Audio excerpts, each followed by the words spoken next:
मेरा पैशन था लेकिन होपलेस हो गया था। पैशन फॉलो करते हैं लेकिन उसका जो रिस्क जब आता है ना तो थोड़ा सा आदमी इंसान हिल जाता है। दिमाग में ये था कि नेवर गिव अप। मेरे पास उस टाइम में 2 ऑप्शन था, मैं क्विट कर सकता था।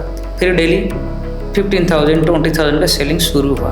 अगर देखा जाए तो टर्नओवर है आज स्टॉक है आई थिंक 2 to 3 करोड़ से ही होगा शायद। तो मैं कैलकुलेटिव रिस्क के तौर पे नर्सरी स्टार्ट किया जहाँ पे प्लांट्स सेल करना। एक छोटा सा प्लेस है नयागढ़ डिस्ट्रिक्ट हेडक्वार्टर है, उसमें मैं नर्सरी सेटअप किया। बहुत सारे चैलेंजेस आया, इवन फुटपाथ में भी प्लांट्स बेचा। आप रिटायर हुए 2017। तो जब कोविड हुआ था आप नर्सरी चला रहे थे उस टाइम, किस तरह अपने नर्सरी को नर्चर किया?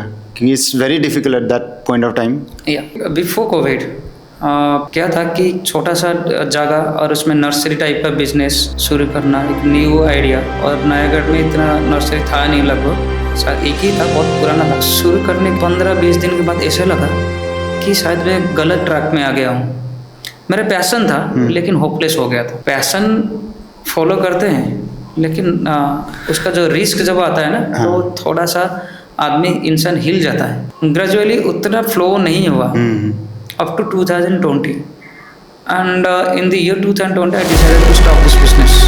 दिमाग में ये था कि नेवर गिव अप। तो वो एटीट्यूड अंदर था मेरा, अभी भी है। तो वही दिमाग में एक बार आ गया, फिर क्लिक कर गया, छोड़ूंगा नहीं। मेरे पास उस टाइम मैं क्विट कर सकता था। दिमाग बोल रहा था कि you should stop this profession, but दिल बोल रहा था कि no you should continue this profession. Continue. Yes. पता नहीं हिम्मत कहाँ से आया। फिर मैं कंटिन्यू किया, रोड साइड में बेचते गया कि डेली का पहले 5,000-6,000 सेलिंग हुआ। फिर जब रोड साइड में बेचना चालू किया, फिर डिफरेंट प्लेस में गाड़ी में लोड करता था प्लांट्स। और जो नियर बाई टाउन्स होता था, छोटा मोटा टाउन्स, उधर लेके कोविड टाइम में परमिशन लेके प्लांट सेल करता था। 15,000 20,000 का सेलिंग शुरू हुआ and within 2 to 3 months during those COVID period I was the largest buyer. मुझे कभी यकीन नहीं होता था कि मैं इतना मतलब ट्रेडिंग कर सकता हूँ। और उस टाइम पे मैं बहुत सारे जगह से, मतलब मेरे बहुत सारे सप्लायर्स थे, उनका मैं सबसे मतलब वैल्यूएबल कस्टमर था। ऑर्गेनाइजेशन उतना बड़ा नहीं है बट फाउंडेशन और गुडविल बहुत अर्न किया हूँ।